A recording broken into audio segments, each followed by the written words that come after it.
little bit about what IPD is, for those of you who aren't intimate with what that is, or maybe you need clarification in your mind what it is. Talk a little bit about how that affected the construction environment, and then talk about how that affected the design process, and that will really link well with Nancy's assemble. I mean, if I would have met these two guys, 2 years ago, that project, instead of being probably like a B+, would have been an A+, because I guarantee that I would have been a much better leader on that project. So, in construction, we generally work for the most part in silos, and we got the designer who, there are a lot of designers here, so I have to be careful. So they're kind of, they have a vision and they have a design, and they have, trying to fit the program together, and they want to do things that really look really great and function really well.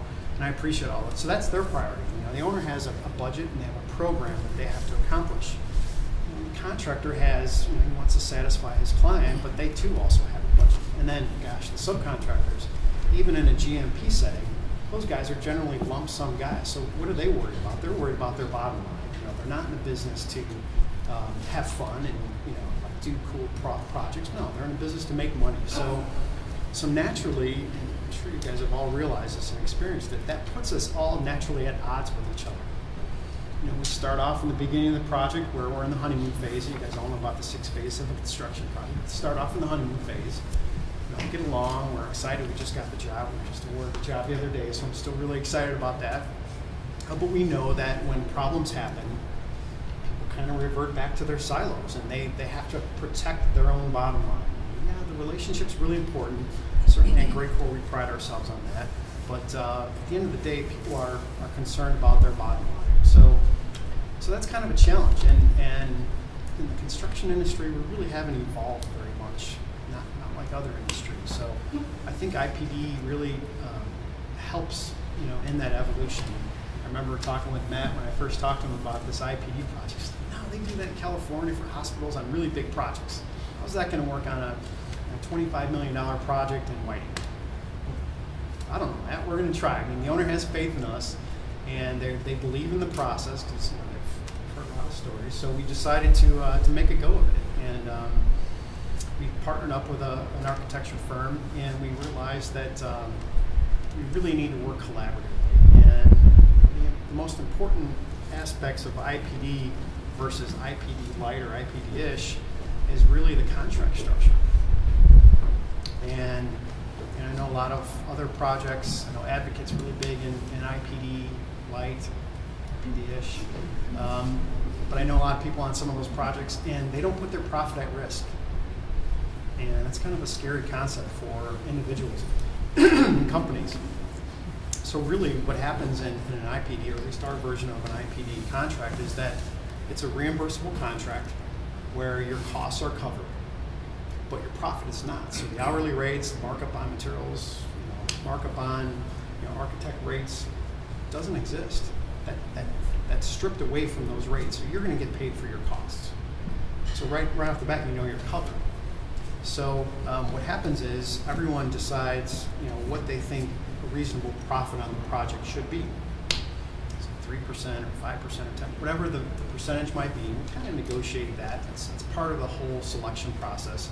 It's not the most important process or part of the process, but certainly a factor in the selection. And what happens is we all put our money in a pool, a risk pool, and that's profit that's at risk.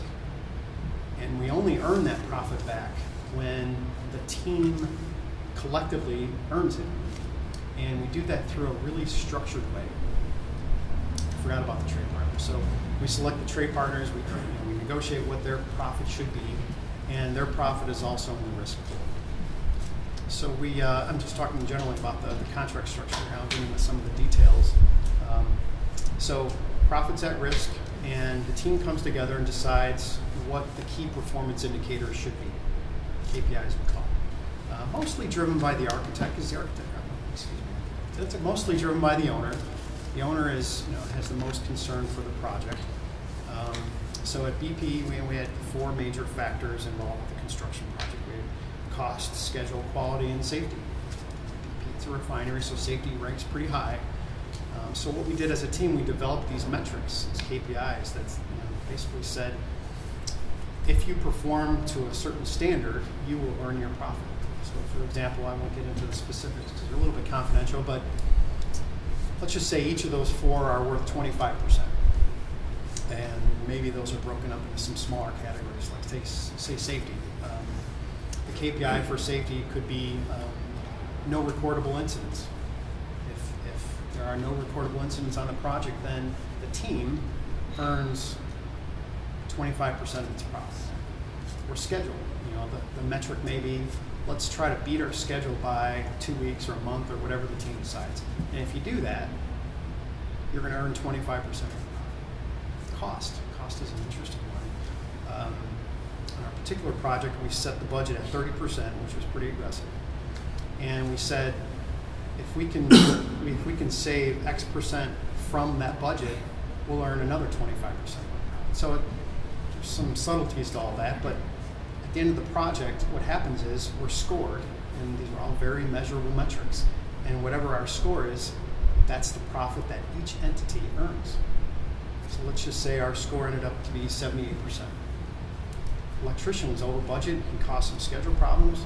Why should he get 70% of his profit? But he does, because what happens is you take down the walls, and everyone's worried about focusing on the good of the project and not the good of the individual company. And that's a remarkable change in the thinking of almost every company, because now you have to worry about what's best for the project and not what's best for me. We had a bunch of examples throughout the project, and I won't go through all of them, but it was a remarkable and really fun, transforming way to build. It's kind of like you just roll up your sleeves and everyone puts forth their best ideas, and whichever ones work, that's what we do as a team. And so it was really fun. Plus there was some contingency that the owner set aside and agreed to split that with the team, whatever was left. So that was another added incentive. So in terms of design, we struggled a little bit, because in my estimation, true IPD is where a good part of the design is transferred to the trade partners or key subcontractors. And there's a whole liability issue with that. I'm sure your architects struggle with that a little bit. Recently, I've learned that there are insurance products out there that you can buy professional liability on a project basis, which would really kind of relieve some of those anxieties that the designers have. But we didn't have that at the time, so we still had kind of struggled with how to release some of this responsibility. And so kind of the arrangement we came up with was this over-the-shoulder review process, where from 30% on, as the design evolved, we'd have these regular standing meetings with various trades to discuss the developments that had happened since the previous meeting. And so the trade partners would come in, and the whole team would be there, and the structural engineer would be there, and the detailer would be there, and the fabricator, and the whole 9 yards. And we would just talk through the design and come up with best practices. It was kind of more like design assist. It really wasn't delegated design in really any sense, except for traditional ones like fire protection, structural connections, and the like. So we fell a little bit short there, I think, but the results were still pretty good. But I think if we had involved Assemble at the time, we would have been able to really see what those changes were from week to week, and the contractors, trade partners would have been able to intelligently comment on really what has changed. Because to kind of expect these guys, which all had BIM capabilities, the trade partners, to go in there and look at the model and to try to find what really changed and comment on it. So we kind of touched it around the edges, but I think if they really saw in real time from week to week what those changes were, now we're focusing on just what changed and not trying to sift through the whole model and figure that out. And so another element of that was also updating the budget on a regular basis. So if we were to export the quantities and to see what those are and make adjustments to our estimate, would have been night and day a dramatic improvement. But nonetheless, we still had lots of really good tangible benefits from this highly collaborative environment where all the trade partners had really good fingerprints on the design. I wouldn't say that they actually did a lot of the design. They just had influence on it, which was okay in the end. Did they help model? Did you guys help model? Well, we struggled with that a little bit too. We really didn't, because of the whole liability issue. So our design partner got the model to just short of CDs, maybe a permanent set, and kind of threw it over the fence, which is what we don't really like to do, but that's really what we did. And then we took it over, and all of our trade partners then took that model and developed their own, and we did all our clash detection and 4D scheduling, kind of all that stuff. But it really was more traditional than IPD-ish. So if we had something to do better next time, that would certainly be part of it. So that's kind of the design piece, and the construction piece was probably more surprising than I expected. You know, part of our interview process was to have the foreman at the interview. Gosh, it was so funny seeing some of these guys come into an interview for a marquee project at a refinery. So they were kind of like really nervous. Even some of the guys I knew well were like, Steve, you're just like sweating bullets. It was kind of funny. But anyways, it was important to us to understand the nature of that guy. I mean, could he really fit into the team? And could he really collaborate? Could he really understand the concept and look for what was best for the project, and not just worrying about the man hours that his office gave him, about how many man hours he has to do framing or something. And so it was really a shift in thinking. So it was important to find the right guy to be part of that process. So we did a lot of lean construction, pole planning, and constraint analysis, and the whole 9 yards. And these guys had, I'm really proud of them, because they stepped up and they really got involved with the planning of the project. And it was not only a challenge for those guys, but it was a challenge for our superintendent. You know, the superintendents are the guys who drive the boat, right?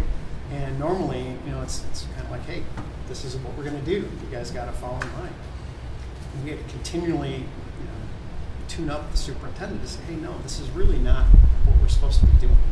It's really a collaborative environment. Yes, we need to set forth the goals that need to happen to hit the milestones in the schedule, but we really need these guys to tell us how best to accomplish the tasks that we need them to do. So there's a really good shift. I mean, culturally, we're kind of prone to that anyways, but to really give authority and responsibility to some of these foremen was pretty interesting. And you know, so there's a good example I can think of. You know, we realized that, you know, we had a lot of really nasty ground to deal with in a 110-year-old refinery, and there's, you know, old tank rings and all kinds of stuff. So we said, well, we need to build up the pad, or, you know, build the foundations at grade, and then backfill. That was the original plan. We realized that while it might be more expensive for the excavator to backfill around a poured foundation, we realized it was safer, more efficient for the concrete guy, and could offer some schedule benefits. So it was more expensive for the excavator, but it was cheaper for the concrete guy to be forming his footings and walls at grade, basically. So they weren't in a hole, they were doing it all above grade. So that was just a quick example of how that collaboration really manifested itself, because while we, you know, spent more money on excavation, we saved on concrete, and we certainly didn't have any recordables or first aids or anything associated with that. So we had lots of really good examples like that. Another one was plumbing. Plumbing was a good one. So we have, you know, a ton of plumbing in the walls, and, you know, the plumber said, you know, I always have to, you know, come in there and work around all the studs, and, you know, I got my stub ups, but it just slows me down a little bit. If I could have free reign for the whole floor, then that would save me, let's pick a number, $50,000. When the framer comes back and says, well, hold on, now I got to frame around all your stuff. It's going to cost me an extra $20,000. Okay, so what? The project just saved $30,000, and no one lost any money because of it, because all the costs were reimbursed. And it was just really exciting to watch the trades collaborate and figure out what was best for the project, because they all know really what the best way to build a project is, but they're always worried about how it's best for me, how to save the most number of man hours for me. And to have them kind of, you know, put that aside and really really just do what's best for the project was pretty exciting. And at the end of the project, I'm not talking so much about the project here, but in our particular example, we got 75%. That was our score at the end, and we got a good share of the contingency that was not used. So, in essence, everyone was covered for their costs and what they thought their profit should be, because the shared contingency made up for the 25% that they did not. So it was a pretty successful project. Again, I'd give it a B+. If we could do a lot of things better, we can certainly improve that. But it was really exciting, and I think it's one of the more mature IPD projects rather than just traditional GM stuff. That's like magic. Yeah, it was Everybody fun. should do IPD. That's how it should be. Yeah. And you're right. Architects have a lot of anxieties. Lawyers have a lot of anxieties. They just preclude us from doing a lot of stuff. I have a question for you. It's a two-part question. At the beginning, when you were kind of hammering out the contract, how long does that process take, and how do you kind of rectify or manage the fact that these different firms that are entering into the agreement have different metrics for determining their profit and have different levels of what is acceptable profit? Like, I know that if we went in to do IPD, someone would take a swing at us and we said what the number we thought it should be our profit.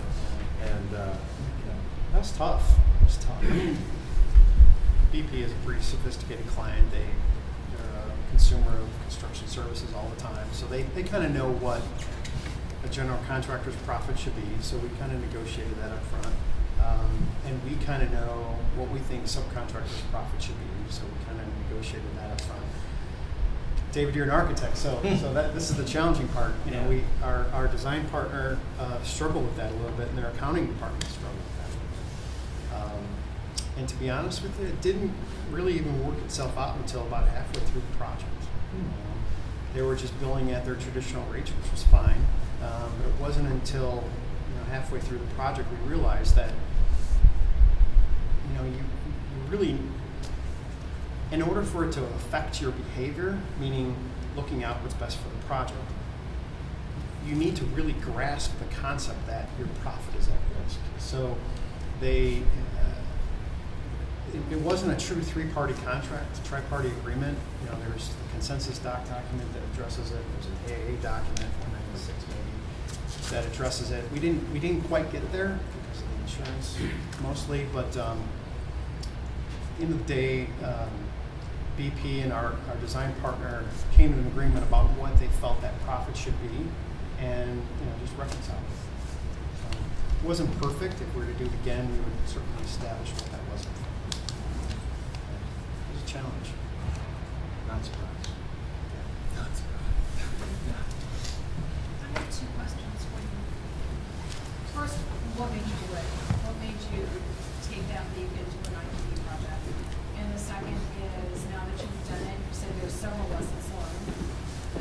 What's the most important one? Great questions. At Graycor, we've been doing forms of IPD before it was even called IPD. It was called partnering and all kinds of other different names with different contract structures. So we were naturally accepting to the concept, but it was really driven by BP. As the client, they saw that what they were doing doesn't always work. In fact, we just completed a project across the street from this one, and change orders 13%. We had schedule delays 2 months. We had 450 RFIs. We had 200 change orders. So the problems with the design bid build were very, very evident. Now we can all kind of point to different reasons why that could be, but that was a pretty excessive, problematic project. So I think they realized that there's got to be a better way. So we were talking with them throughout the whole process about, we all go to Lean Congress every year, and that's kind of become the IP forum for a lot of that stuff. So we started talking about it, and they got it approved through their procurement group to really try this. And that was kind of a challenge. in lessons learned, boy, we had 2 different marathon sessions on lessons learned. The first one was at kind of the project level with the foreman, the trade partner project managers, and the project level team, where we talked about all the different things we do differently at the project level. And then we also had one kind of at the VP corporate level with lots of non-participants. You know, they love to come at the end and get all the praise. You know, it's like the 6th stage of construction project. But I think some of the bigger lessons were improving the design collaboration process, and I think Nancy would be able to help with a lot of that. And the other really alarming thing that came out of it was, hey, look, you guys sold us as we would be 100% partners in this. And, you know, a lot of times it didn't quite feel like we were true partners in this. And, you know, we kind of reverted back to being, here's a better way to phrase it, they interpreted being a good trade partner as a subcontractor that did whatever the GC asked them to do.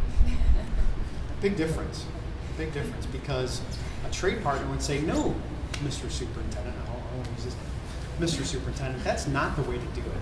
When you stack a bunch of trades in this room because you think the schedule KPI is more important than the cost KPI, I have a problem with that, and we can't do that. Let's do a good analysis about how we should really be handling this. So we didn't listen to the trade partners.